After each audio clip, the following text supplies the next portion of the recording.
Now let us see some properties of refractive index. One is the absolute refractive index, which is given by mu.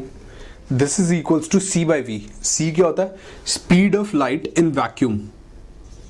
ठीक है, and v is speed of light in that material, because mu क्या होता है? एक material के लिए होता है, ठीक है ना. एक मटेरियल के लिए रिफ्रैक्टिव इंडेक्स की वैल्यू कांस्टेंट होती है, ठीक है. तो स्पीड ऑफ लाइट क्या होती है?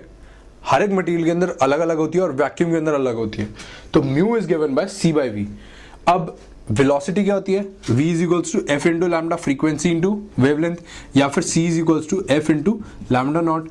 तो मैं म्यू को क्या लिख सकता हूँ? c अपॉन वी या फिर lambda naught upon lambda.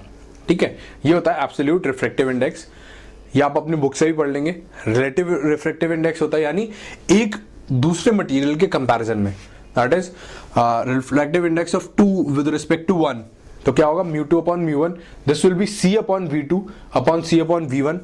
v1 क्या है? वो दोनों उन दोनों मटेरियल के अंदर स्पीड लाइट की वेलोसिटीज है, ठीक है.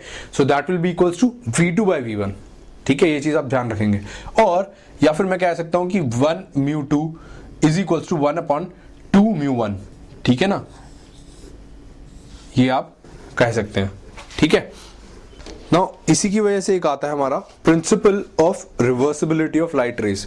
मतलब अगर मेरी इसकी वजह से आता है,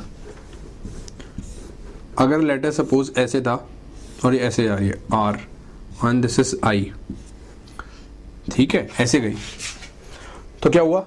sign I by sine R is equals to sine R is equals to mu 1 2, right. तो अगर ये रे इसी पाथ पर वापस आती है, यानी इसी एंगल पर वापस आती है, so what principle of reversibility says is कि वो सेम पाथ ट्रिवर्स करेगी. मतलब जब रिफ्रैक्ट होगी तो सेम एंगल से रिफ्रैक्ट